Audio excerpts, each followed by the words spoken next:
Welcome to NASA Spaceflight Live. We are interviewing a astronaut and a future astronaut today, Jared Isaacman and Tim Dodd, and it's going to be a good one. So let's roll the intro and get right into it. And here we go.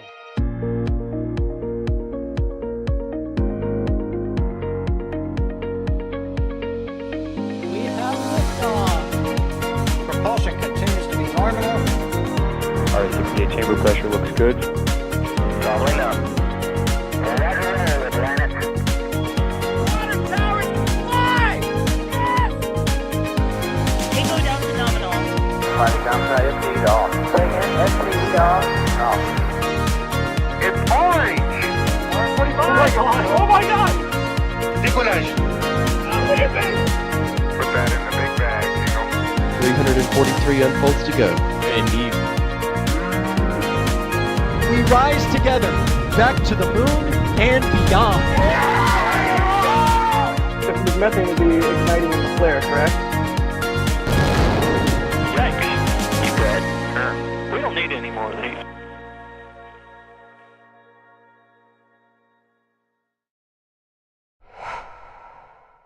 All right, I'm Jack Beyer for NSF, and of course, it's not about me, it's about our awesome guest today. This might be our most, I don't know, dare I say star-studded NSF Live ever. We've got Jared Isaacman with the Polaris Program. Jared, thank you so much for joining us today. Awesome to be here. Fired up after that video, man. It's a good one, good. right? Like the beat just like gets you going. Every time we roll one of these, it's the hype that's needed to get things started off.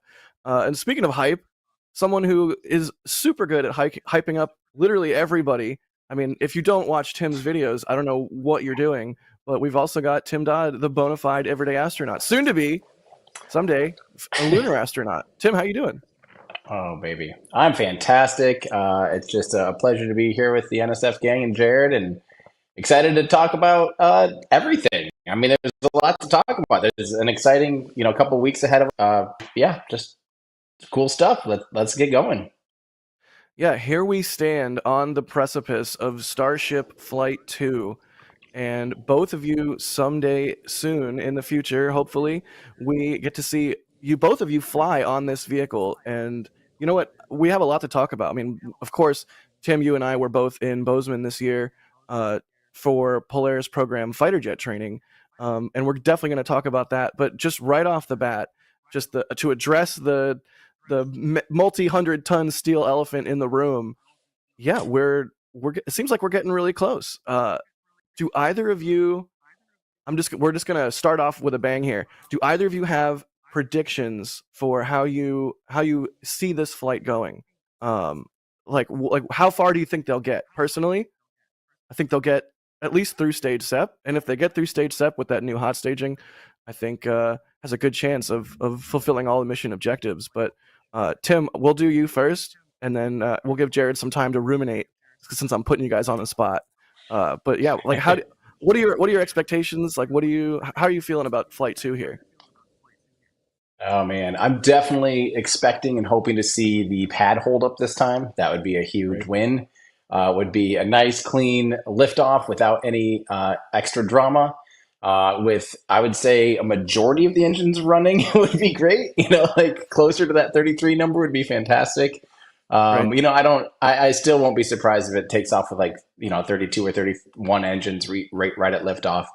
But yeah, I expect to see it. I really do expect to see it get to stage separation under fairly, nominal conditions. Again, might see another engine or two go out on ascent, but the further into that burn you get, you have a little more margin to have engines go out. So it's not a huge deal, if near the end of one or two more goes out or before stage separation. That wouldn't really be a bad thing to me for this flight. But if they get to stage separation and cleanly separate the vehicles and even attempt to do a, upper stage ignition and burn, I'd say that's fantastic. And if it does light, if the second stage does light and get moving, then I feel like it'll have a great chance of making it all the way over to Hawaii. So that's my thoughts.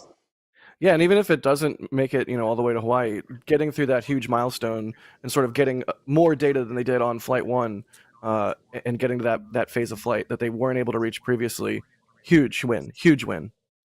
Jared, what are your thoughts? Yeah, definitely. Very similar. So I think the pad's going to hold up really well. And yeah, I think we're going to get through stage separation. And I would say, if Starship gets anywhere near in the vicinity of the water off Hawaii, it's a really incredible outcome. Absolutely. I'm so looking forward to it. I know both of you are. Tim is going to be on site in Texas, right, Tim? Jared, do Oh you have yeah, any plans definitely. to? I'm not missing this one. Yeah, unmissable. Do you have any plans to be on site for flight 2, or you got other? I know you're a busy guy. Oh, no, I mean, look, we the whole crew is kind of eager to be there and observe it. So it just depends on the date it falls. But we're on Right. notice. We'll be out there quick if it when it starts coming together. Excellent. Excellent. Well, I just had to get that one out of the way right off the bat because I know the hype train for Flight 2 is sailing, and we just we gotta put our stakes in the ground and say this is what we think. But yeah, so maybe let me take. I have a question Go ahead. before we. I was going to say, before we move on to anything besides Starship, I do have a question that at the very beginning, you said astronaut Jared Isaacman and future astronaut Tim Dodd, and I have to ask it. I've never asked Jared this. I've never brought this up. In my book, Jared is as bona fide of an astronaut as anyone could be. But it's so funny that we Absolutely. get this new world of if it's a private individual being, who it's just like so weird how people be like, well, he's not a professional astronaut. It's like, is that the marker of an astronaut by definition is someone that rides a vehicle through space, I believe. And Jared, you're so involved in the training and so involved in the mission planning and so involved in so many things beyond just, writing a check and hopping on a vehicle. How do you feel about the term astronaut or commercial spaceflight participant or all that kind of stuff? I think for me personally, I would be much more way further away from the term astronaut riding with Dear Moon as a space tourist, as a something like that. But for yourself, Jared, I'm curious. Like, what do you have any thoughts on that? I don't care. I got I got I got tired. I got tired of caring about this on Inspiration 4 leading up to that and that debate that was going on. I've had I've had NASA astronauts ask me, hey, like we got to kind of figure out this future that's going, very commercial, but kind of first step before we talk about anything else is we got to really work out this whole astronaut definition. I was like, really? Like, look, if Starship comes online and you've got like hundreds and thousands of starships someday, and we're totally like reimagining how people travel on Earth, Leo, to the moon and beyond. Like, there's going to be a lot of people that can figure this out. Like, there's more important things we can put our energy. I just feel lucky to be part of the whole damn thing. So, whatever they choose to call me along the way is fine. Yeah, I think Dang. that's a good answer. I love that it's just like I don't care. But no, really, it's sort of like a semantic thing that we are encountering in this one specific point in time. And I mean, in my opinion, this is just me. If you are brave enough to engage in spaceflight, and especially if you are doing something meaningful with that flight, like science or outreach for charity or just something useful, if you're doing like work in space, I think you basically qualify as an astronaut. But that's my own personal opinion. And either way, if you're strapping yourself to a rocket, that is commendable one way or the other, because that's how we further human knowledge, and I think that's what we're all kind of here for, right? Absolutely. And we'll come back to Starship. I just wanted to sort of start off with that shot and chaser kind of thing.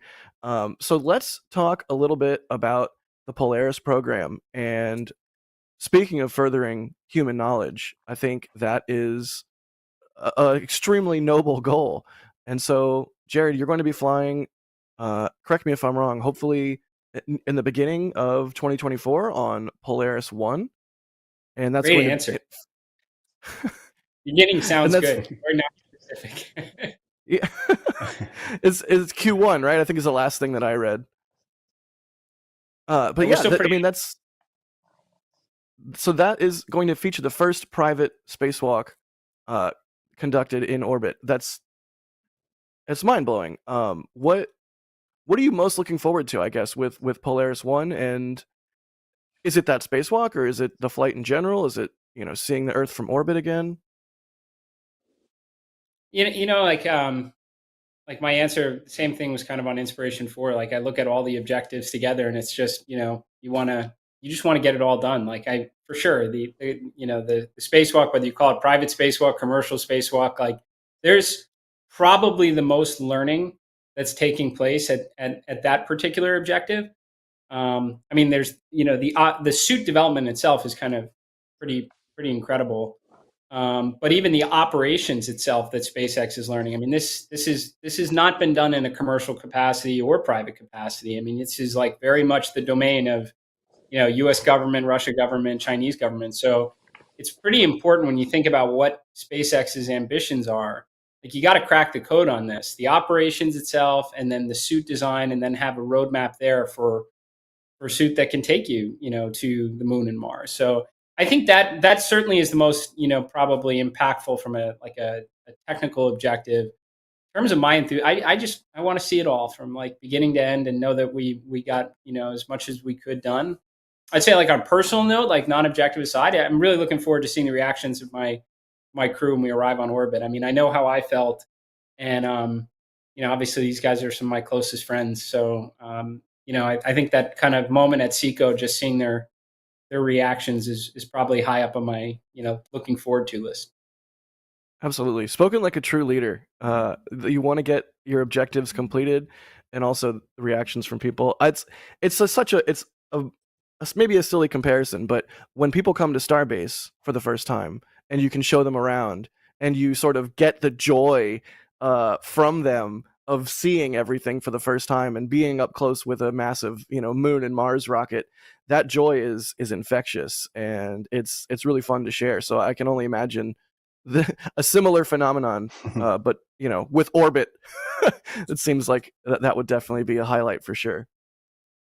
If I hadn't been invited to Starbase when I did, I don't know if there'd be a Polaris program. Like that's like I called it like a religious experience going there. I mean, it was a trip right before, a month and a half or so before Inspiration 4 launched, and then like within a couple of weeks of coming back, and you really felt like you were at the gateway to another planet. Like this is going to change everything. So I mean, yeah, I just totally agree with you. What a place that's just so moving. Yeah, I imagine it has to be a similar feeling to if one had been around, say, Edwards in like the 50s and 60s, when a whole bunch of cutting edge X-plane and research into aeronautics was taking place, and you can just sort of feel like this is the future manifesting itself right now before our eyes. So super, super cool. I agree. If anybody out there watching has any opportunity to get out to Starbase for a launch or just whether or not there's a launch happening, it's such an amazing place, and I could not recommend that enough. And that's all I think the important thing to remember too is, of course, I think the important thing to remember with Starbase is that it is so accessible to the public in a way that nothing like this has ever been accessible before. You've never been able to, as the general public, just drive up to a launch pad at Kennedy Space Center, Vandenberg Space Force Base, and see stuff with your own eyes like this. So it is. I mean, it's quite the trek. It's quite the investment in time and money and resources to be able to go out and see it yourself, especially if you're trying to bring a family along and stuff like that. But I would highly recommend because things could change. I always say like this: we know right now, like if you went down today, you'll be able to own eyes. Years, who knows what could so. Right. Sorry, I don't know if I froze. No, please. You did a little bit, but you're fine. Go ahead, Jared. Okay. I would say if I could just pile on, because I love the place too, and what else aside from the accessibility to be like literally on like the other side of a fence from some pretty incredible things that you could throw a rock at. It's largely privately funded, and I can't emphasize enough how big of a deal that is. And I don't say that just from wearing like a SpaceX fan hat on. I was co-founder and CEO of a defense company for 10 years, and the big primes, the big names up until SpaceX, they don't touch a keyboard without a contract, let alone go and build, a city in the middle of nowhere to test and manufacture a vehicle that can really revolutionize, our ability to access space. It's just incredible that could be done with just like with their own dollars like that. It's still, I mean, at Draken back in the day, like we ripped it off from Field of Dreams. If you build it, they will come. We had the sign under our bar. Is like our motivation. Like we're so confident in our solution that the demand will be there, and we're willing to put it all on the line. And it's like, and then you look at what SpaceX is doing, and they're just doing it on like a million times grander scale. So, anyway, it hits home, and I just think it's pretty extraordinary. Yeah, it's really like worth mentioning, because if it was not for the wherewithal of SpaceX and of Elon and just being like, this is something that we are going to make happen, and y'all can give us a contract if you want, you can hitch a ride and we'll build you whatever variant you want, but one way or the other, this thing is getting built. So it's truly amazing. The amount of sheer investment there in Starbase is utterly insane, and it still yet feels like we're just at the beginning. It's still early days. Who knows what kind of awesome stuff we'll see coming up in the future, which of course brings me to, no, go ahead, Tim.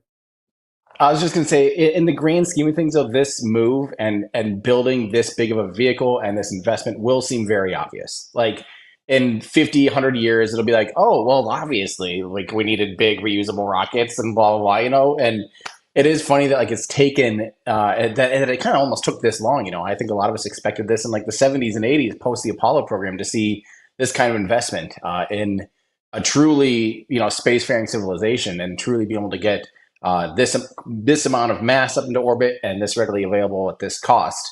And like I said, it will be as obvious as like the railroads were in the past, and all of these other technologies that came along. And so this huge investment, although it is insane, it could be one of many. This could be a small drop in the bucket in terms of in 100 years, how many launch facilities and production facilities are of the same scale or bigger, in the future. It's just so exciting. It's so exciting. I've said this on stream many times, and maybe I'm becoming a broken record, but the human lifespan is only so long, and I think we all want to see the sphere of human knowledge expanded as much as possible during our time on this planet. And this is just one of those things where it's like, yes, we actually get to have this. Like, we actually get to have something that is going to really push things. It just makes me so happy. But yeah, speaking of pushing things, let's continue to talk a little bit about Polaris. So we talked about Polaris 1.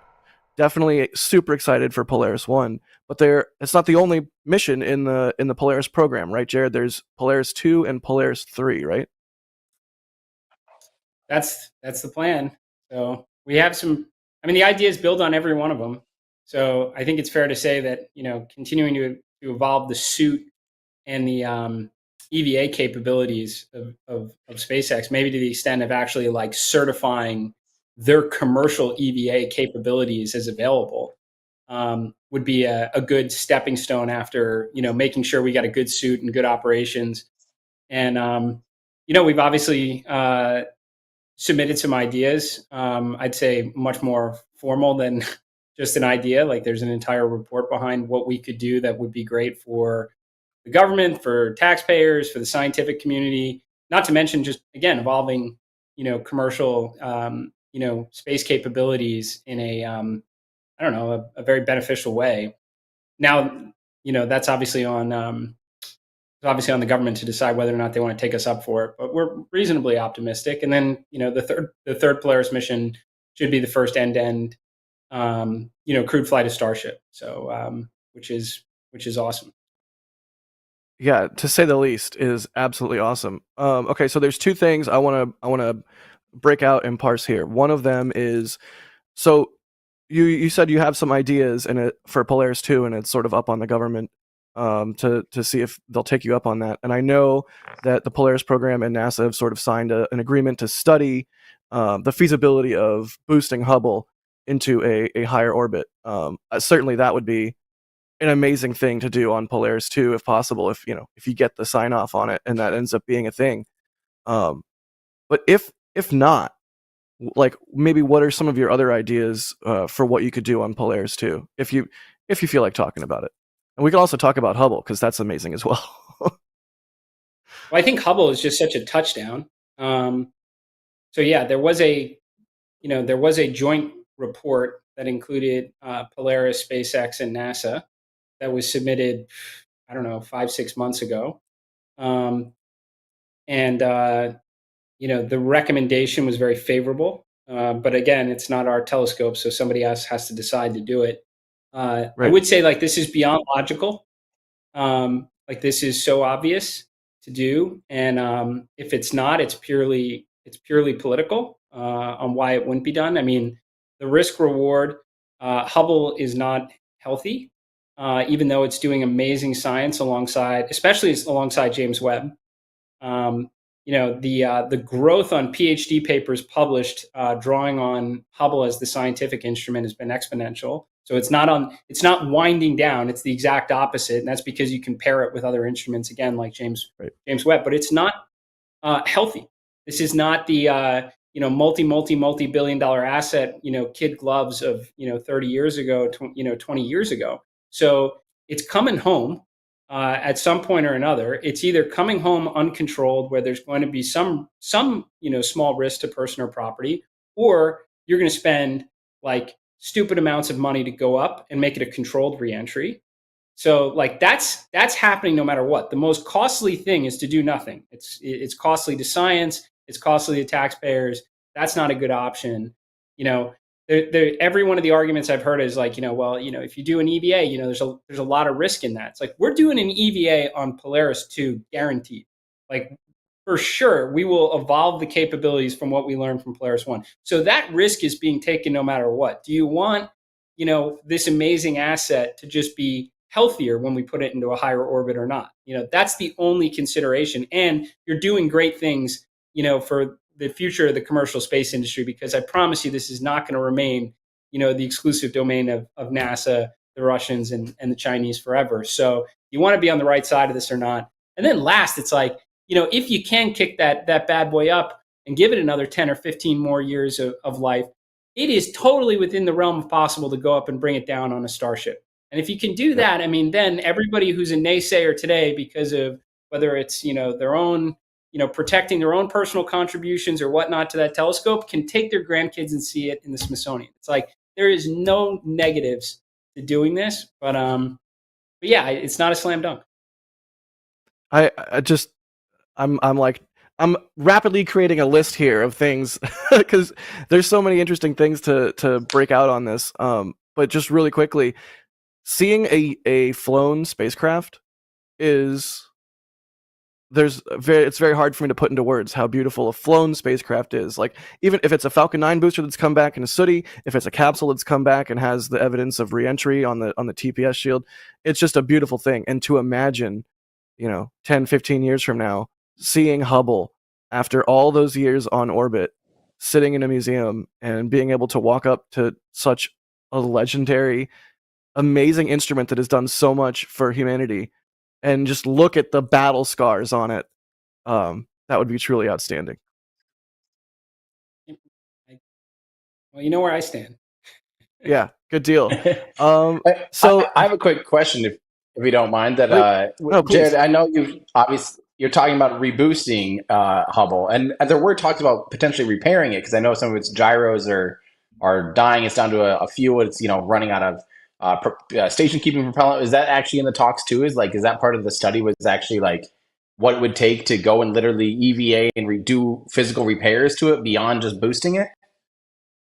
Yeah, there's no question. I mean, the scope of the study was to boost it and leave it healthier, because that's my whole point on the risk reward equation right now. It's not healthy right now. I mean, it was the summer when we were actually training for Inspiration 4 where, it was offline for, I think, like 3 weeks or something of that effect. I mean, you've got, one healthy computer, I recall. I think you're at 2.5 healthy gyros. You lose that other half of the one that's, quasi, you lose 25% of the observable sky. So like, it's not, that's why the risk reward is so favorable. Now, people imagine these 8-hour multi-day, EVAs from the shuttle time period. I mean, a lot's happened since then. Like, there's a lot of capability in our iPhones. So like what we're potentially talking about is the same mechanism that we would probably use to dock with it, essentially having your upgrade built into it. And then it's just a question of how do you connect it into the vehicle for power and data.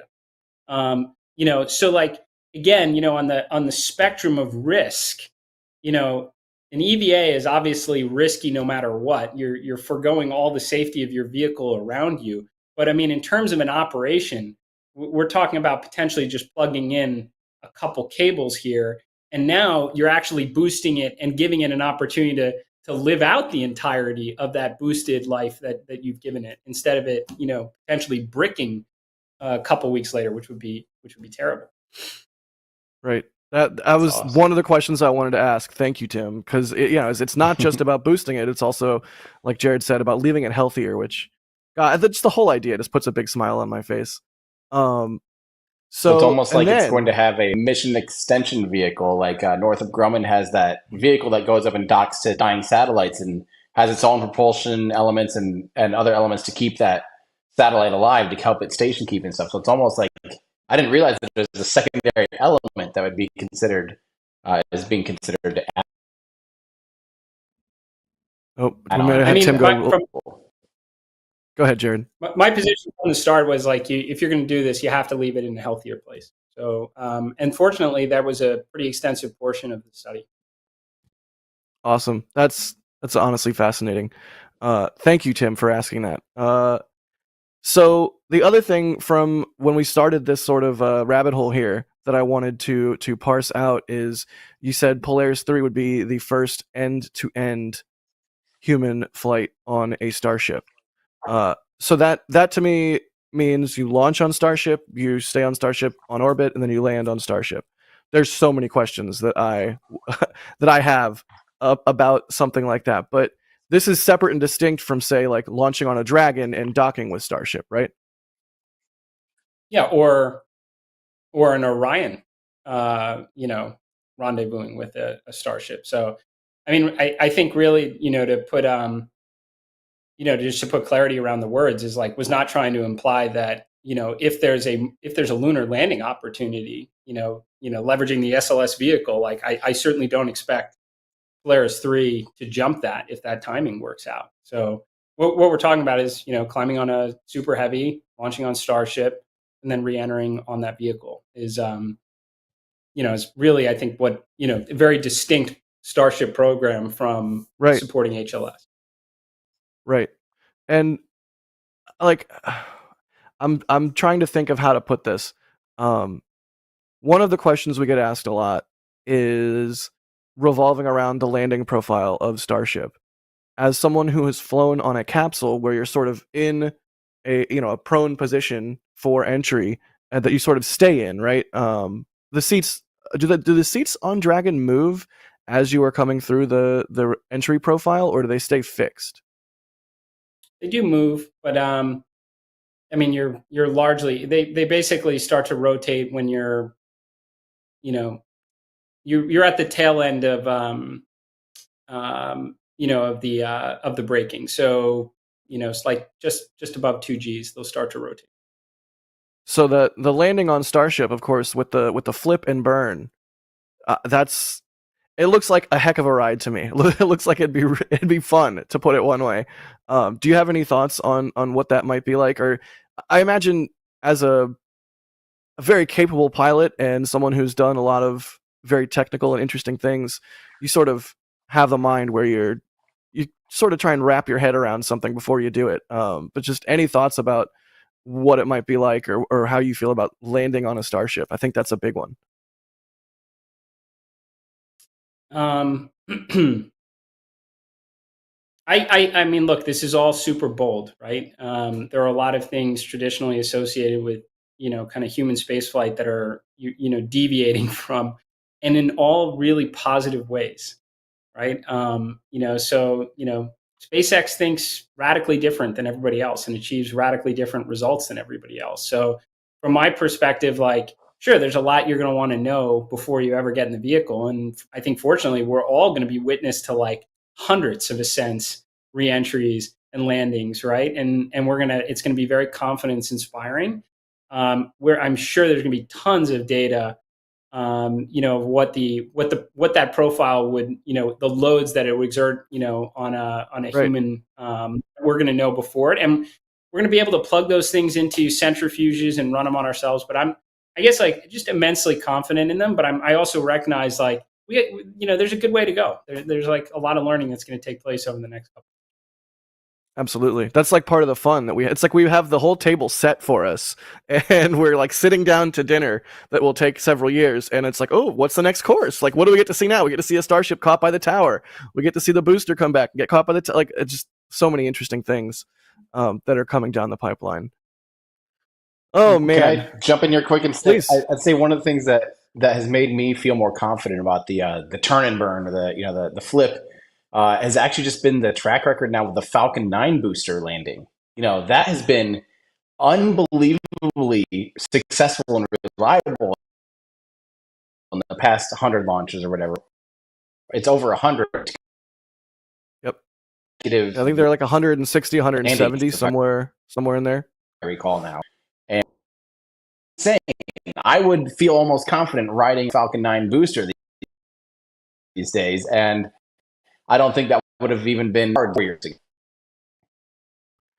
Yeah, Tim, you're still coming through a little spotty. I don't know if we want to have you attempt to switch to your laptop or not. I don't know if that'll make a big improvement, but no. To your point, I would absolutely ride a Falcon 9 booster.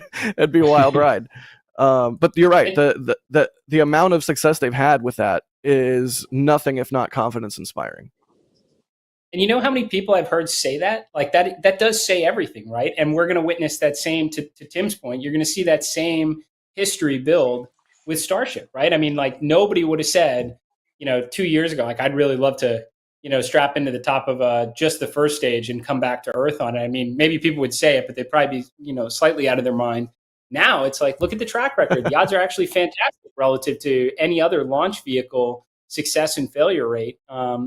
In terms of survival odds. So it's pretty good. And it's hard not to think, especially with, 2 factories going, that we're not going to see a lot of data, over the next couple of years that make us feel very similarly about Starship. Right. Yeah. And it's even Falcon 9 booster landings aside, with the Starship program so far, yes, they had several hard landings, and they took them several tries till they get to SN15, where they did stick the landing, but each one of those, SN8, SN9, SN10, not 11, but that's 11 for you. But even SN5 and 6, and Starhopper, they've seemed to have learned a good deal with just what they've been able to do with Falcon 9 and transfer that learning over to the Starship program. And every time, even if the vehicle hit, a little bit too hard because of an issue with a Raptor or what have you, it was still dead center, right in the middle of the landing pad. Truly remarkable stuff that they're able to do. So, and that's a little bit too what makes me less skeptical, I guess, for lack of a better word, about catching a ship or a booster with the tower, right? Because it seems like a tall order to be able to pull that off, but at the same time, it's SpaceX. I mean, if anybody could do it, they can. I'm with you. Cool deal. Let's see. We're working on getting Tim back. In the meantime, I do want to make sure that everyone. I see the support coming in. Thank you to all of our members. So I see all that. If I see any good questions pop up, I will ask them. Tim, we have you back? Hi. Hopefully you guys can hear me. I hope. Yeah, I can hear you. Cool. Let's see how your connection holds up. But yeah.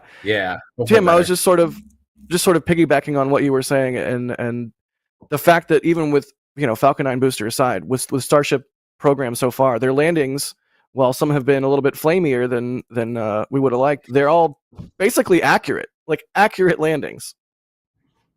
Oh yeah.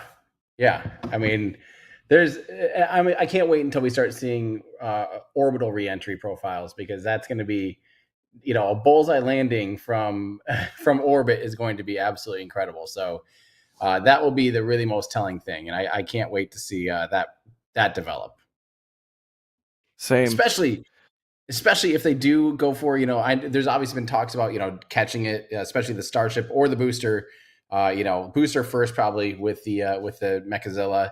But if we start seeing it catch with the Starship after a full couple laps around the Earth, coming in at 28,000 kilometers an hour, and screaming through and landing back on that tower within the actual things that it catches are not much bigger than like a softball, or something. Like, they're pretty small knuckles that it actually will end up landing on. That kind of precision is going to be really hard to fathom. Yeah, I'm so looking forward to it. There's so many things that we get to look forward to with the future of spaceflight here. So all of this, everything that we've been talking about, is sort of in service of training, right? Whether it's SpaceX testing rockets, whether it's the Polaris program, like leading up to the first human flight on Starship. Training is such a huge part of, you don't just put on a spacesuit or a pressure suit and go into space willy-nilly. Even with Blue Origin or Virgin Galactic, there's a component of some pre-flight training. So let's talk a little bit about the use of fighter jets and the amazing experience you and I got, Tim, up in Montana back in September.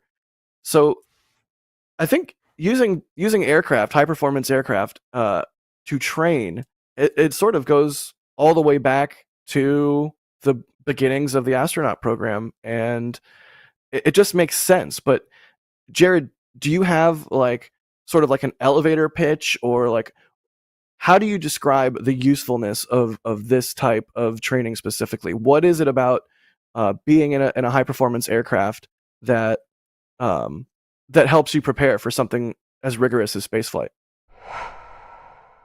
Yeah. Well, I mean, look, it's as you mentioned, this goes back to the Mercury 7, right? So this has been, NASA's had, before T-38s, T-33s, the NASA inventory includes a lot of different aircraft.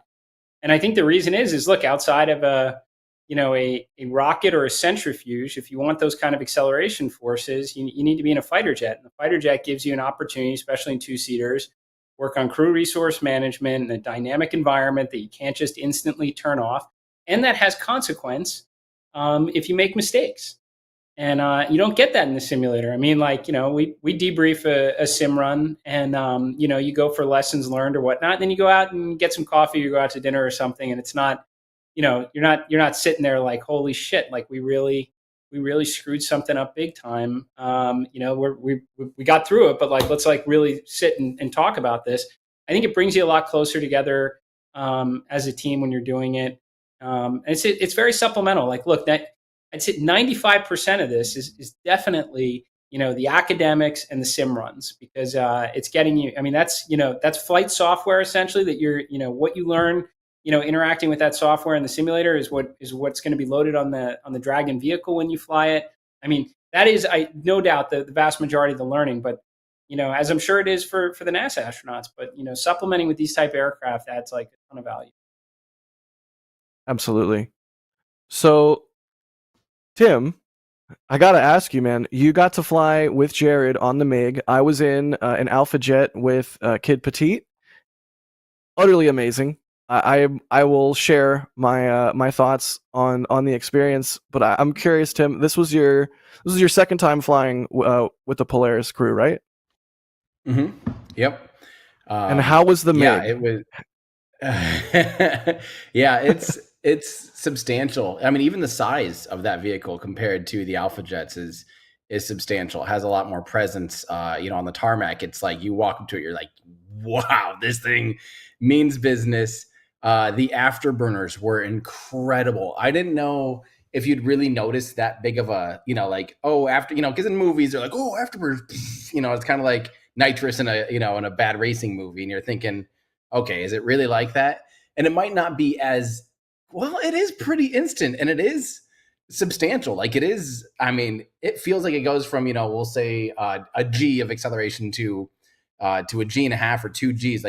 You feel it, and it feels like you're just getting scooted along extremely fast. So that was really cool. We did on our approach coming into landing, we did an afterburner run right over the runway, 1,000 foot above the runway, and then ironically, to get right back into the pattern, Jared does an extreme bank to scrub off all that speed. And so that's one of the moments of like, that had to have been peak, probably about 8 Gs, just scrubbing off that speed that we just got from the afterburners to be able to get, kind of into your crosswind there. And it was incredible. And besides that, I mean, Jared also I had a really good time with him because he definitely gave me a few times of like, all right, we're gonna punish you a little bit. And at least for me, it felt like it was about as much as I could take for a little bit before I'd start to, really go dark or something. That's awesome. Jared, so one of the things everybody was so kind on the day, and just once again, thank you for that. And one of the things that was stressed repeatedly was like, we're here to have fun and learn, and we're not here to like really beat anybody up. But like, come on, you beat Tim up a little bit, didn't you? Like, I hope you did. I felt like that was a very, very normal run. I mean, look, the MiG-29 is, substantially more performance than even NASA T-38. I mean, that's a 4th gen fighter that's taking off, with 1-to-1 thrust to weight. You definitely, can put some G-forces on the airplane. So, and I think most importantly, like you can sustain them. So, you're talking sub 20,000 feet. You light the afterburner, you could pull that into, an 8-9 G pull and it's going to last for a little bit on your way downhill. So like what I would say though, is like the what you experienced in that will be considerably more intense than anything you'll probably feel on Starship someday, which is good because you have that as some sort of calibration. Yeah, and that's extremely Absolutely. useful. Tim, do you feel that you are, because of your 2 flights now, a little bit more like mentally prepared for? I mean, how do you this is such a crazy question. Do you feel mentally prepared to fly on Starship? Like, what an amazing question that I get to ask you. But I mean, bluntly, no, not yet, because we haven't begun any real training yet with Starship. I think when we get to those points, there'll be a lot of opportunities to develop a mental awareness for flying in space. And at this point, no, I haven't. But I will tell you, between my first flight with the Polaris crew and the second flight, quite a bit changed for me. Actually, I feel like the very first time around, my brain was frazzled. Like there were multiple times where I was just, you just sit there thinking about how do I breathe? You're not looking at instrumentation. You aren't looking at, anything inside the cockpit or outside the cockpit. You're just like focusing on breathing. And the second time around, I remember really thinking, and actually I just spent a week out in Pennsylvania with Slick, one of the other pilots in the Ghost Squadron, working on my pilot's license. So I was thinking more and more about the instrumentation, thinking more and more about orientation and situational awareness. So even though it was a more extreme flight for me the second time in the MiG, I felt more prepared and more consciously aware of, my surroundings and, just kind of everything, looking where the other jets are, and all that stuff. And it's surprising how quickly you do begin to adapt to those situations because, it's extreme. It's not something that most people do every day. But it was, yeah. And I will say too, on the way back home too, once we were kind of leaving like the practice area or whatever you want to call it, I did get a little bit of stick time with the MiG, and that was absolutely incredible. Oh, buddy, that's awesome. That's so cool. Yeah. I mean, just really quickly, I'm like, who cares how it was for me? You two are kind of like, I want to hear your opinions more than I want to talk about how it was for me, but it obviously was amazing. But you saying, Tim, that your first flight, you were a little bit frazzled, I can completely identify with that personally. Tim knows, audience doesn't know. I don't think we've talked about it, Jared. I had several different like technical and camera issues to where like my GoPro wasn't accepting any of my memory cards, and the 360 camera I forgot to roll until partway through the flight. It just all kinds of little things pop up. But that is exactly what training is for, right? Like if that had been my first space flight and I had gone into it without any training, I would have made the same mistakes. But because I had that little experience, the next time I get to do anything like that, I'll have a little bit more preparedness, or at least know, hey, go down your checklist, make sure all the different things are checked, or make sure you got your memory items. Like, make sure it's recorded. Like a stupid GoPro overheated on the runway. It's like, but that's got to be one of the useful things of this type of training, Jared, is sort of establishing muscle memory, establishing routine, and so that when you're doing the thing, it's sort of just like second nature, right? Yeah, 100%. So like, I mean, in flying, we always talk about staying in front of the aircraft, and it's having complete situational awareness, what's going on right now, and then thinking about all the things that could come up front and getting ahead of it, right? That obviously gets harder the faster the performance, the aircraft, the weather conditions you're in. If you have any like system anomalies or something, right, like that just makes staying ahead of the aircraft that much more challenging. We try and apply the same thing in spaceflight, right? Like you want to stay ahead of the spacecraft, and then when you get on orbit, which by the way, it's super hard on ascent because that literally goes by in a blink. And you're like, when we got after Seco, I was like, what do I do next? I tried my best to stay ahead of the spacecraft, but it was just so fast, right? And then once you're on orbit, right, it's just you got to stay ahead of a timeline. Like everything is scheduled down to the minute, right? And if you get behind, then you start stressing about that. You're not thinking about what comes next or what could potentially go wrong. And those all like exasperate a situation. So this type of training really helps with that. And I can tell you, like with my Polaris crew members, with Sarah and Anna, it's just how long the Polaris training has been going on for Polaris Dawn, like 2 years. They've probably flown in the jets like 40, 50 times. And I can tell you, like from the first time, it was kind of the same thing as what you both described. It's like, I got to figure out my bearings. And it's like, all right, even if I can focus on one thing, let's just say altitude and airspeed, it's like, maybe I'm like a 45-degree bank. My attitude's off or something, right? It's just only being able to zero in on a couple things to the point of, a month ago, the four of us, we took a 2-ship of jets, the Megan and Alpha Jet, to Dallas to fly in this like space tech show. It's called Up Summit. And we had like the worst like setup you could ask for. You're next to Dallas Fort Worth, Class Oof. Bravo airspace.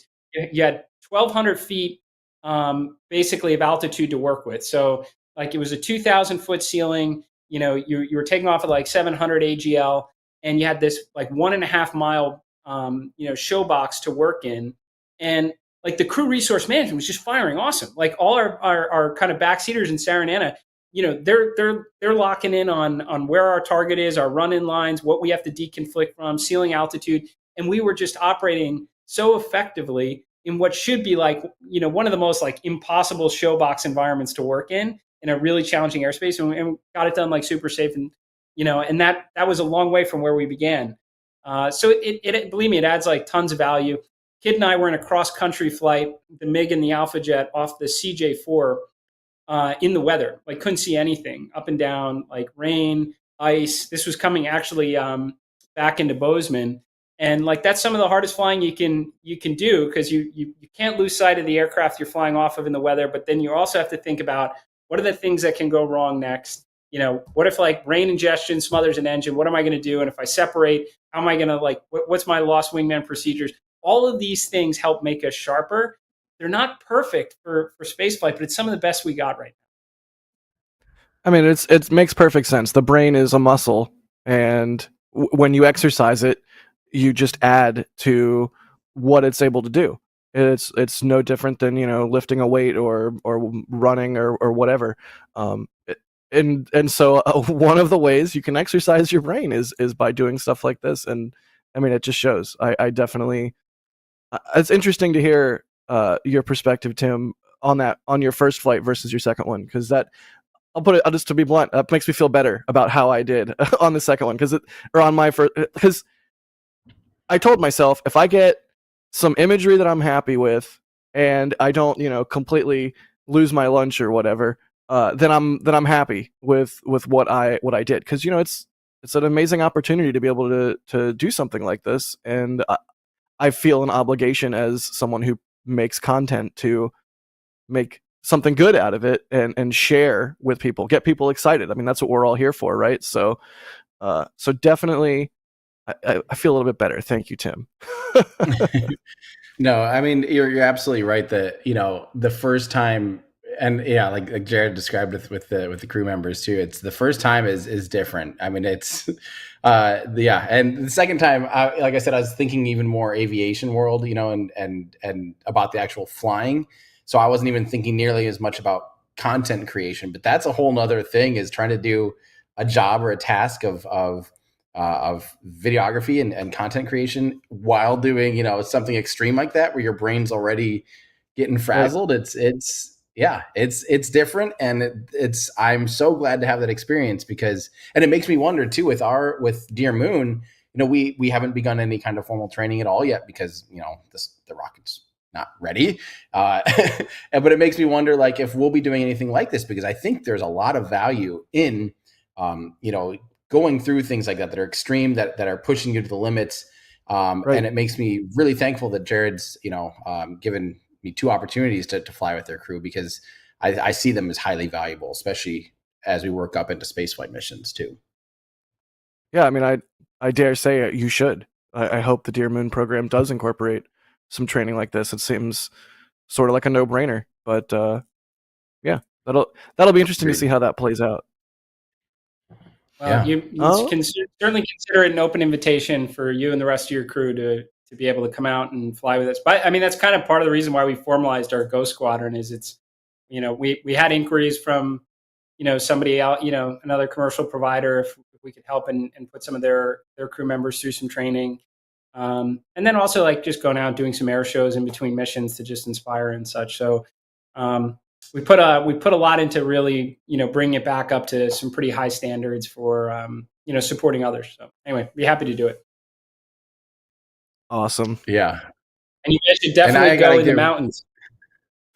Yes. Right. So I also got to give quick props out too. I don't think I had realized your air shows are also always fundraising events for St. Jude Children's Research Hospital as well. And I didn't realize until this last time out that that's a mechanism for you guys as well, which I already took, the Ghost Squadron is as cool to like even cooler. So I just wanted to give you a quick props to that. That's so awesome. Yep. I mean, to this day, one of my favorite things that we have ever done at NSF was our Inspiration 4 live stream, because we were able to join in on the fundraising for St. Jude's. And I mean, thank you. That was amazing. So thank you for flying on I-4, and thank you for inspiring people to support, which you don't have to do it for a specific event, I-4 or what have you. Y'all can go support St. Jude's right now.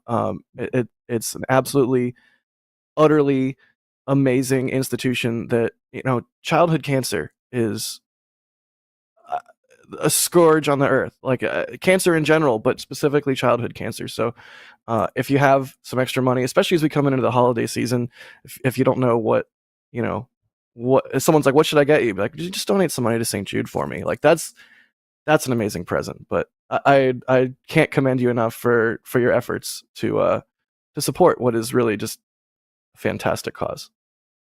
It's a huge effort, as you guys know. I mean, you've seen our group. It's there's a lot of people on the Polaris team that are contributing to it, and SpaceXers, by the way. Like, they're totally on board. We're lucky. We've got an awesome group, and there's a ton of amazing people at St. Jude that jumped on this bandwagon. Like, can you imagine that? By the way, we reached out to them in like December of 2020, right? So like right after we nobody knew that Inspiration 4 was existing. We're like, we want to do this with you guys.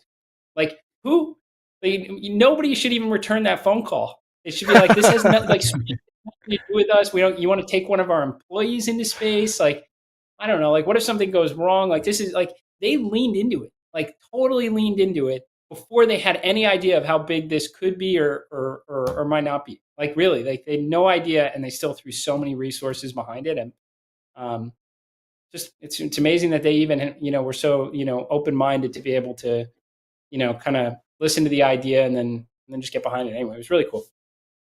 It was really, really cool. I couldn't have said it better myself. Well, we have a whole bunch of questions from our community. We have some questions from our members. We have some questions from live viewers and whatnot coming in. So I think we got about 30 minutes left to go in the show. I want to respect y'all's time. I know you're both very busy, but let's jump into some questions here and just sort of speed run some of these. How about? Here's one from Everett asking individual missions coming up, whether it's a crewed mission or maybe a science mission launching. Like, what are you excited for going forward in spaceflight in like the semi near term? Like, what's a mission that's really like got you excited? I mean, obviously, the answer is Polaris Dawn. That's going to be huge. I'd probably be my answer, honestly, but. And you can answer Polaris Dawn, or you can answer anything else. But Tim, we'll go with you first. Like near term space flight, what's got you excited? What's on your calendar? What's a not miss event? I'm putting you on the spot. I'm sorry. Yeah, no, it's fine. It's easy because obviously the one imminent here is going to be integrated flight test 2 of Starship is one that's going to be monumental, and I can't wait for.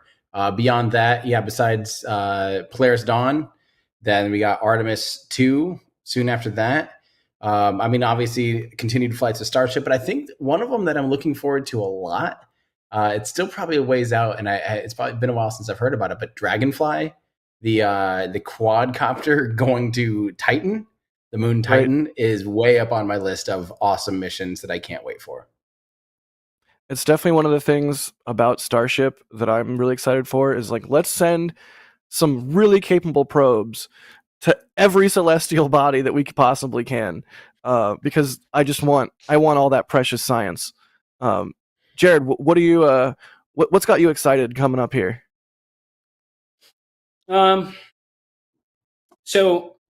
not to make this like too long of an answer, right? But like I don't take any of this momentum for granted. Like I assume that at like any point in time, like this whole thing can slow down and stop, right? It's like, a lot of, and I've said this many times over the years, like, the ability to pour billions of dollars privately into space where there's no obvious, return yet or justification why we need lots of people in space was in some ways a product of a very low interest rate environment, right? And a lot of enthusiasm that it's okay to take risk in some of these investments. And now you're seeing, some of the space companies that have gone, public via SPAC and otherwise. It's like this isn't necessarily looking that good.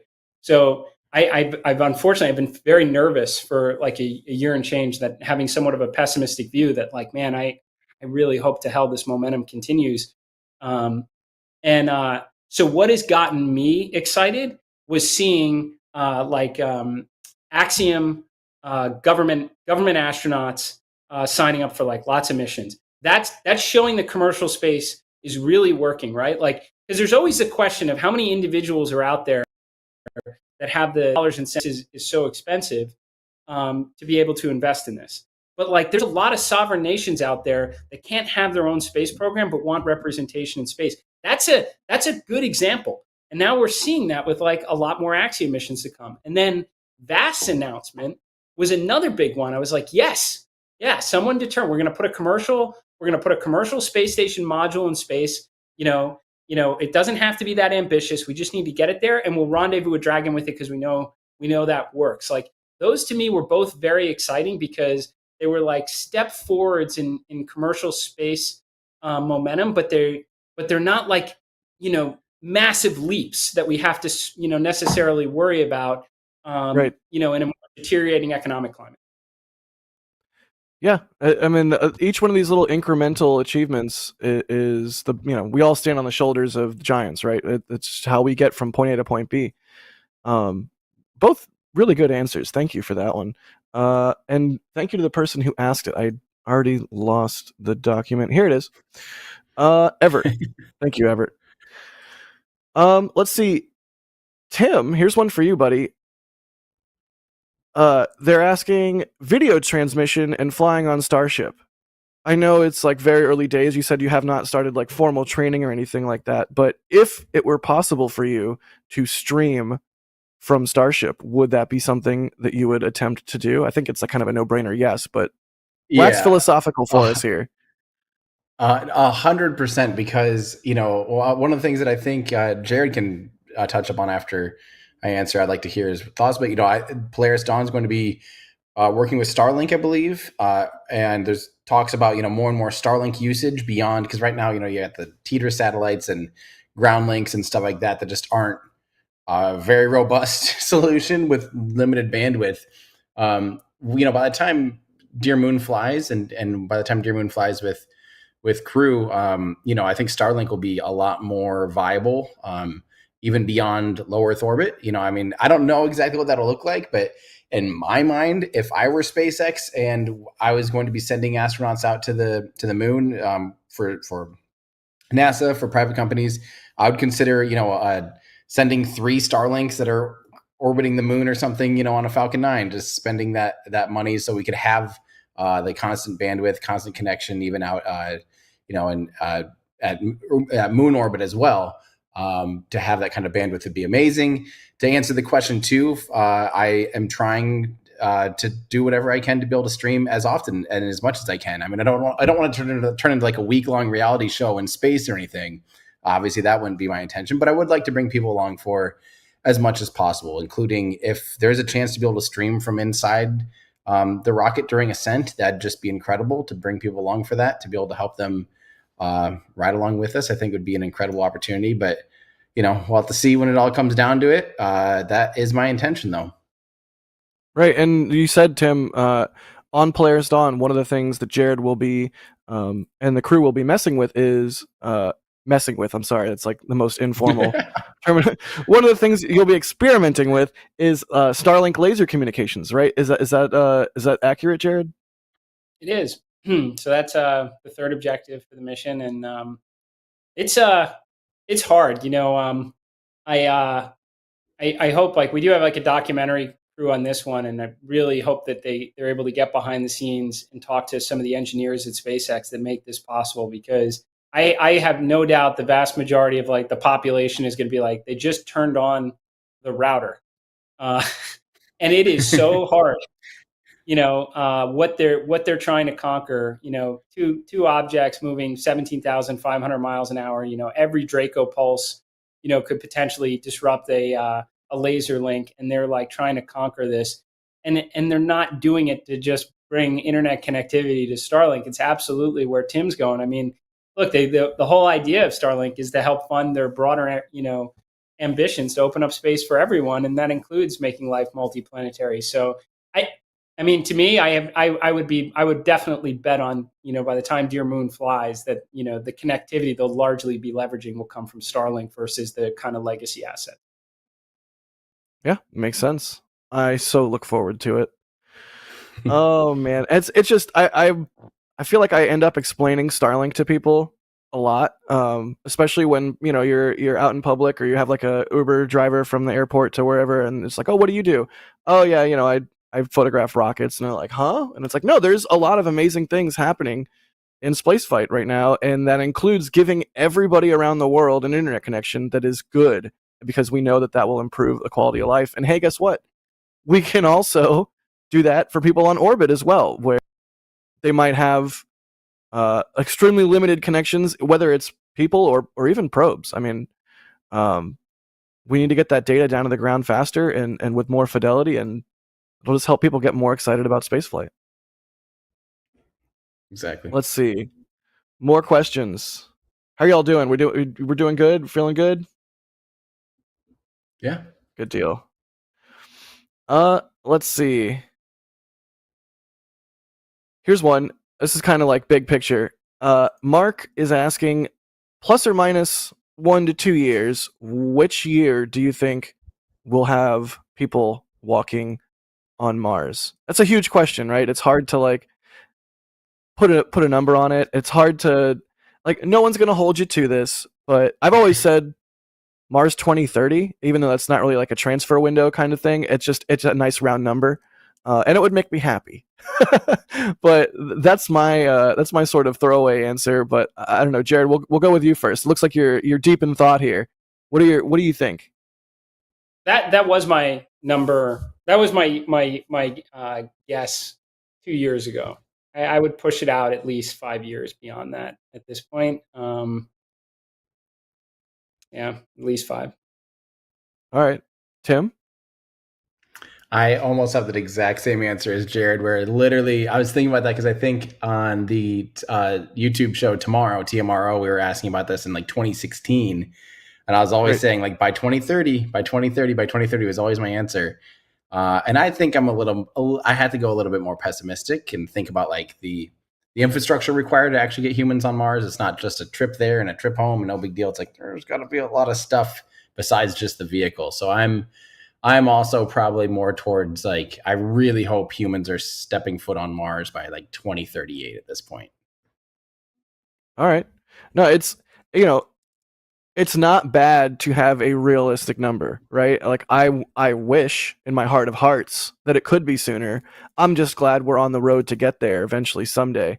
And it's right now closer than it's ever been, even if it's still, a decade away. But right now, think about it. We're at this point in time with the technology where we're doing sort of new Gemini, if you want to think about Polaris like that. Like new Gemini, we're establishing a lot of the technology that we need to be able to fly to Mars, whether that's through the Polaris program or through the Starship program or through things that NASA is funding. But you got to walk before you can run, before you can walk on Mars, I guess.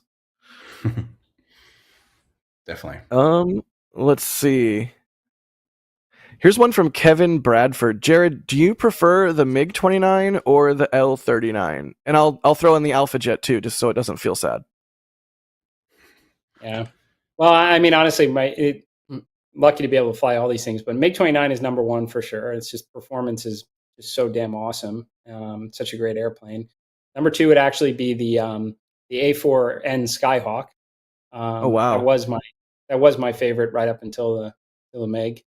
And three would actually be the L159, which is the the big brother. We use those at Draken, much juicier, more modern one. But they're all awesome jets. Like you get you can't complain any day you get strapped into any one of them.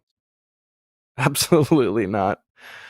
Tim, it looked like almost like you wanted to say something. Did you have a thought, or should I move on? Well, I don't have anything other than jets are awesome. Concur. I absolutely concur. Bart is asking if Polaris Dawn will launch from 39A or Slick 40. I believe it's 39A. Is that do we know yet? I don't think we know for sure. I mean, we did our pad safety currency training. I don't know, a year and change ago. There was no option other than 39A. So I imagine they bring us out for least differences.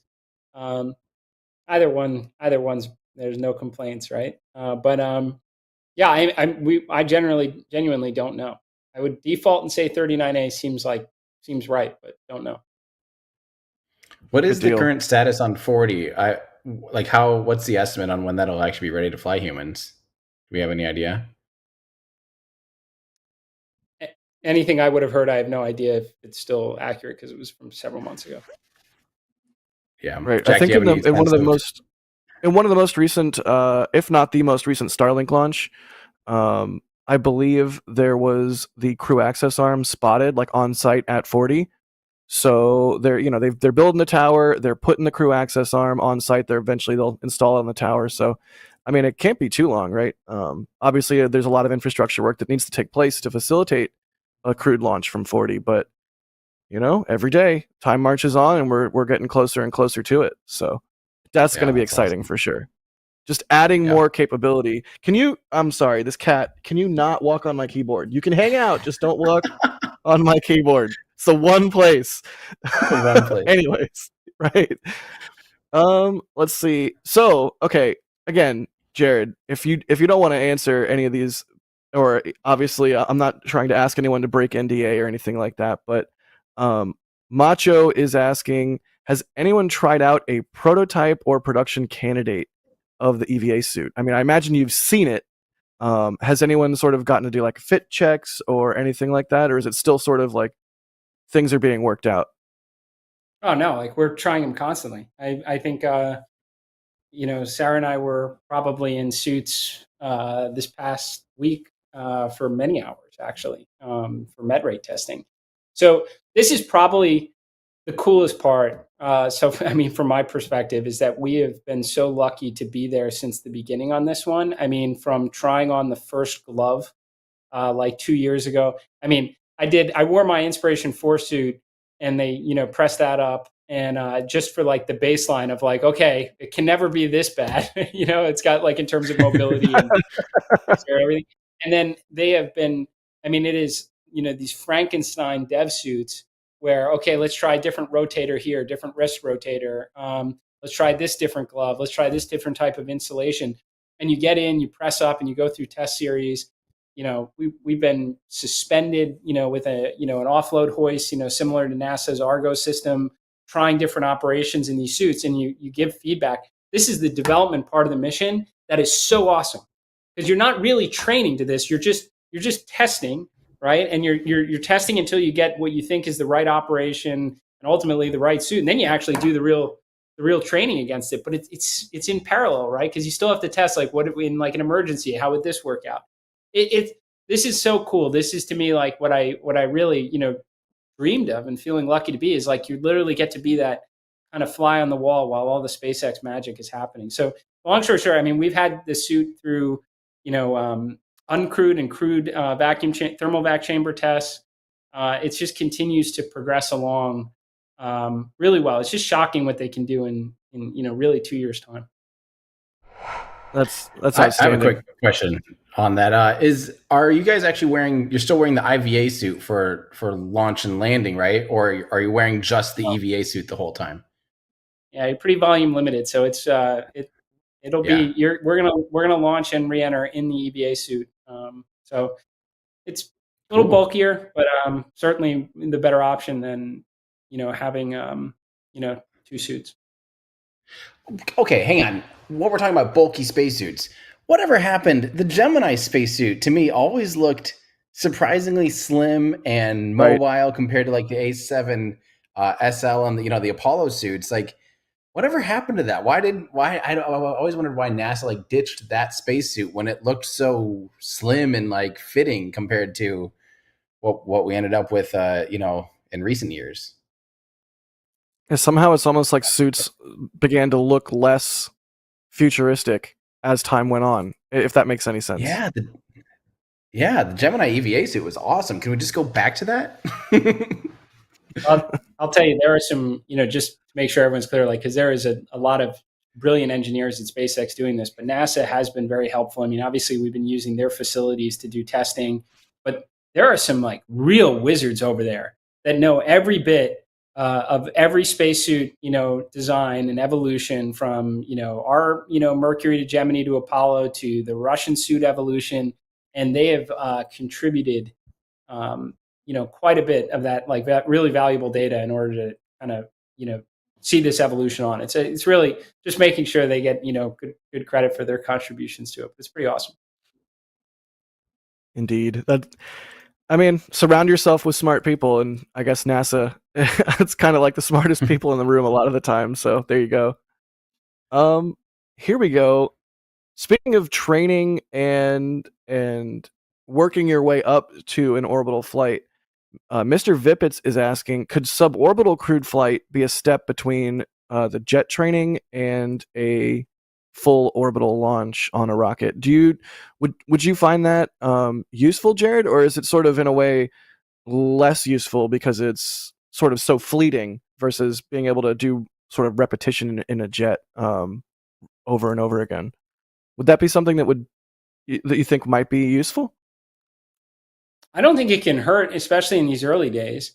But I mean, personally, like I see the long-term, viable, like the long-term direction of where I think suborbital, spaceflight goes is point-to-point travel. And that's a huge mountain to climb in itself. So I'm not saying that that's like right around the corner, but if that's where it's going, then, you wouldn't want to like fly on a plane to go fly on a space plane necessarily as like a prerequisite for the travel. But in early days, when this is all so immature and people are, gaining experience, I have no doubt that if you went up in a MiG-29 and went through a couple paces that, didn't mimic, but gave you, some, relationship to the profile of, say, like a Virgin Galactic flight, like that's going to, I think, de-stress you, in the same way Right. Tim said, like his second flight, he was able to absorb a lot more, I have no doubt that would help, for sure. Like you'd feel a little bit better about going into that flight and probably take in more.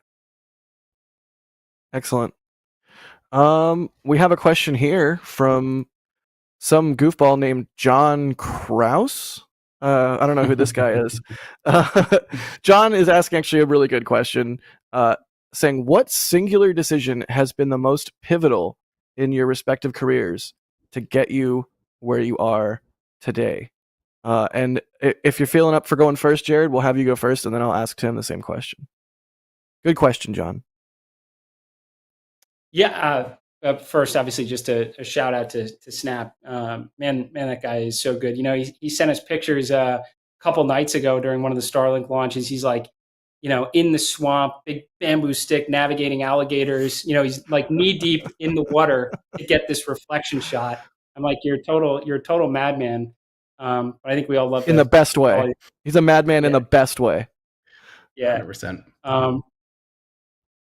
Yeah, I don't. I mean, the ball had to bounce my way so many damn times to even wind up in this situation. So just super lucky. Like this was like a total stars align. I mean, I drop out of high school to start a company, and that in itself comes with tons of risk and working out right. Then picking up flying. I got invited to Baikonur in 2008. Met some people to plant the seed to reach back out many years later after like IPOing in the worst possible climate you could for the pandemic, when you have nothing but restaurants and hotels as your customers, and it still worked. Like these are all like one in a million things, and just again, really lucky. It's not any one thing. It took a lot of luck to be here. Luck and hard work. I like don't. Luck is a good way to put it. I definitely feel in the much smaller ways that I've had success, but that I've had success in what I've tried to be doing. Absolutely involves, right place, right time, the stars align kind of thing. So absolutely luck is a component, but you clearly are working extremely hard to achieve your goals. And the luck doesn't come if you don't put the work in. Jared or Tim, sorry. How about you? Most pivotal event or thing in your career that got you to where you are today? Was it an orange spacesuit? I think it was. I mean, the orange spacesuit definitely had a lot to do with it. Like buying that as kind of a joke is definitely like a big reason why I'm able to do what I'm doing now. But I think the biggest actual single decision was in 2017 when I started to try to figure out like what Everyday Astronaut was and how I was going to make it a full-time thing. I was trying Twitch streams, I was doing Instagram, I was doing public speaking, and my brother-in-law and I had another friend just kind of telling me like how, you should try making YouTube videos. And having done videography in the past and done wedding videography and wedding photography videography was actually before I did photography. It was like in 2004, I was doing wedding videography and I hated it. So to my mind, I'm like, I will not edit videos ever again, but I kind of bit the bullet and decided to start making a YouTube video or two. And it, I guess I would say the decision to make a YouTube video and to get back into video production is the reason for success for me. Good deal. Yeah, don't get me started on shooting weddings. Like, it's just not for me. I'm not good at putting a camera at people. I'll leave that to Snap or Brady or some of the other guys who are really good at it. It's its own thing, that's for sure. Let's see here. Good questions all around. Where did this one go? Oh no, did I lose it? Hang on. Okay, you know what? We're gonna do a goofy one. God. We're gonna do a goofy one. Stubby nozzle or not stubby nozzle? Look at this old video. Everyone thought I was standing on a chair or something, and it looks like it's color graded by a third grader with a crayon. Oh, stop! It looks fine. Oh God, the audio is just like just awful. But hey, I mean that was the genesis, right? And there's something nostalgic. There's something intensely nostalgic and like heartwarming about the imagery of you in the suit. I'm glad it didn't win and kill you. Me too. And my mom. But yeah, kind of kind of a goofy question. Falcon 9 second stage has 2 nozzles now. It has a stubby nozzle and it has the standard Merlin vac nozzle. We like to argue and do a little bit of a tribalism for fun here. Stubby nozzle or not stubby nozzle? What's the best nozzle, or what is your preferred nozzle? Tim, you go first. Whichever one's right for the job. All right, Jared. Yeah, I mean, look, I just I remember when like we kind of got briefed on that they were going to do this, and it just again, it's like every time I spend any time at SpaceX, there's probably like 100 things that just blow me away from how they operate at just a different level. And it's pretty cool. Like, here's our challenge. We did some work and we figured out we don't need, the bulk of this MVAC nozzle here. So we're gonna chop it down, but it's gonna be totally fine. And the confidence to be able to do that. Like any other organization is going to take like 5 years of analysis. By then, like whatever the cost difference was they were trying to solve for has already been probably cleaned up or something. So Right. anyway, I can't like whatever is good for the mission sounds right to me. But again, just another testament to SpaceX ability to innovate quickly when required. Yeah, I mean it's remarkable. It's remarkable to be able to have a problem, rapidly come up with a solution, and then have the confidence and data to deploy that solution and achieve. Go ahead. You know, it'd be cool. I just thought about this. What? If they had the stubbier nozzle missions, if they had a special booster with a shorter interstage, so that it didn't have to have that extra mass, because the interstage is the height it is for the length of the nozzle. So if they could have like a half-size interstage, like a special stubby nozzle booster only, Falcon 9, it would be just kind of fun. I would like to see that. You got a little bit more performance. Yeah, exactly. So let's get a little bit more delta V out of it. Just a little, right? So yeah, we like to do a little bit of tribalism every now and then and joke around. And there's a place for that, but there's definitely also a place for seriousness, especially when it comes to human spaceflight. Let's see. How do I appropriately ask this? Human spaceflight is inherently risky, and that's just the name of the game. How do you balance pursuing, extending humanity's knowledge, and exploring space, exploring the cosmos, finding our place in the universe? How do you balance the risk associated with that, with being able to talk to your loved ones about what you're going to go do, or even just in your own head? I mean, Tim, for you, that time has not come yet, but it will. And so I want to hear what your thoughts are. But specifically, Jared, like, how do you explain to your family, like, all right, going to space, I'll be back in a week? Or like, what are those conversations like? I mean, from my perspective, like I approach a lot of things like just on a relative basis. I don't know if SpaceX always loves it when I make this point, but there's a certain amount of risk that you're already accepting in life, and is this incrementally that much more for the benefit? You stand to gain from it. So from my perspective, like you fly air shows, every weekend there was bad outcomes in that. You go skydiving, like there's things like you take certain risk on and don't have the same type of benefit or return that comes from it. This this is like really the first time like there is a massively funded endeavor to try and go out and have human beings explore in our solar system and potentially make life multiplanetary on Mars. Like that is a very worthwhile endeavor. It's not like an optional. I mean, yeah, it has to be done at some point in time in the future. And now is the first time that there's really an effort, to get it done. And it's actually in the realm of possible. How could you not want to contribute to it, knowing that, the risk is not, substantially greater than other things that, that could rob us of life at any moment. And it's not just flying fighter jets and air shows or skydiving. It's walking across the street, right? There's a lot of things. It's driving a car. Yeah. Anything. Tim, how are you going to go ahead. I was just going to say, I got to give Jared credit actually for helping me I've always said, and since the very beginning days of covering spaceflight, people would ask, "Do you want to go to space?" And the answer is always no. I never was that kid growing up that wanted to go to space and wanted to be an astronaut. That was never my calling. Never felt like that was a reality or anything that I've felt like I really wanted to do per se. And even when there was the call for Inspiration 4, I remember someone saying, "Aren't you going to sign up for that?" I was like, "No, it's not really for me. I'm not ready to fly to space." It just didn't even still click yet. And it wasn't until, well, first I asked Jared a similar question at the press conference at Inspiration 4, saying like, or maybe I didn't, maybe someone else did, but said like, the risk of this. And Jared's response was, we did formation flying right over the pad here, and statistically that's likely a lot more dangerous than what we're about to do on Dragon. And something literally clicked for me that moment in time. I literally go like, I just hadn't even thought about it. I hadn't put things into perspective.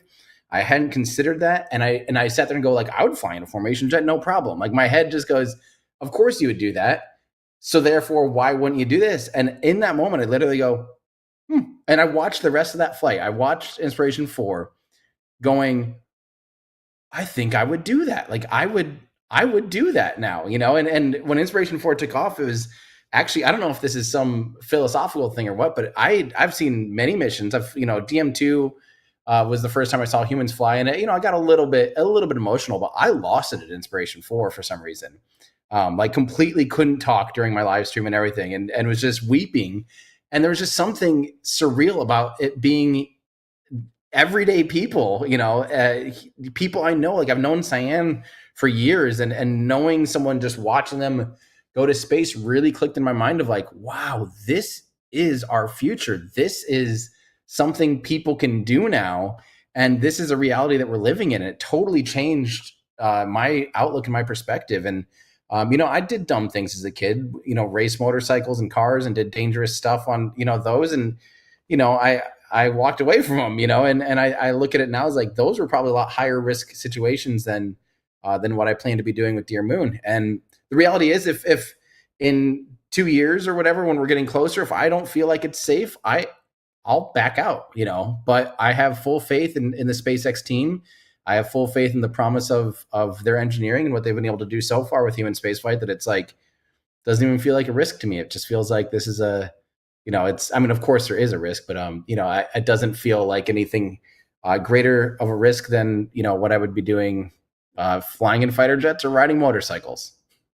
Right. I mean, humans are notoriously bad about assigning the appropriate amounts of risk in your brain compared to what the actual risk of a given task that you're doing is. And I mean, I'll say it again, driving a car is a risk. We undertake every single day that we don't really think twice about. And that is to get, to go get a cup of coffee or to go to work. It's not something that is necessarily going to like change humanity. So definitely two different ball games. And if you kind of wrap your head around it in that way, I think it makes a lot of sense. Oh man, I feel like I could keep talking to both of you for another like 2 hours, but we have reached the end of NSF Live, and just anytime either of you want to be back on, we would love to have you. Jared, thank you so much, not only for the opportunity to expand my own experience and I guess capability. I don't know if that's even the right word, but thank you for the opportunity to fly in the Alpha Jet with the Polaris crew, and thank you for being here. Well, thanks to both of you guys. I mean, seriously, I think there is a lot more people right now. I mean, like tens of thousands, hundreds of thousands of more people that are passionate about our future in space because of like the content you both put out there. So, thank you. There's literally nothing better I could do with my time than getting people excited about spaceflight. So again, thank you for your role in that, and thank you for helping to push humanity forward. Tim, thank you for being on, buddy. Always good to hang out with you. I'm so excited to see what you do on Dear Moon. Thank you. Yeah, my pleasure being here with you guys. And Jack, I'll see you probably in a short amount of time. I'm going to be heading down further south into Texas and getting ready for flight 2. And I can't wait for that, and getting a video out here this week, which I'm really excited to do because it feels like it's been a while since I've been able to properly produce a full video. So I'm looking forward to it. I'm going to have a really good time down there. Excellent. Yeah, let's definitely have some drinks and hang out and play some. I don't even remember the name of the game that we always play, but Quiplash. Yeah, let's play some Quiplash. We'll have a good time. Good deal. What's the video on? What's the video you're dropping?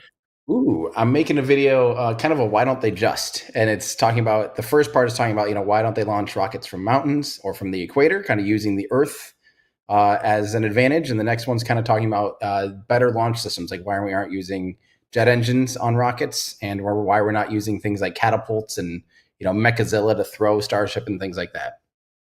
Nice. I'll definitely have to look out for that one. Jared, is there anything you want to plug before we wrap? Look, really appreciate everyone's time. And again, yeah, thanks for having me. Heck yeah. All right, y'all. Thank you so much for joining us for this episode of NASA Spaceflight Live. Thank you so much to all of our members and all the people who were throwing the support our way. I know I didn't get to read through the super chats and all that stuff, but it was just, the conversation was just kind of rolling. But thank you to our launch directors. Thank you to our flight engineers and all of our members and everybody that just watches these videos.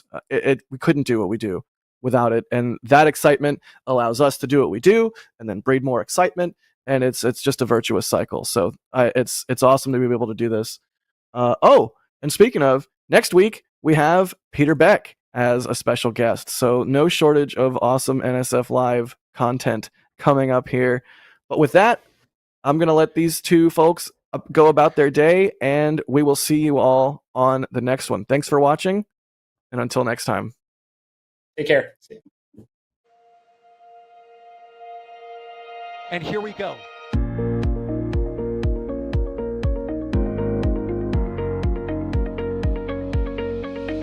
have liftoff. Propulsion continues to be normal. RS-68 chamber pressure looks good. Following up. Roger, Atlantis. Water towers, fly! Yes! Tango down to nominal.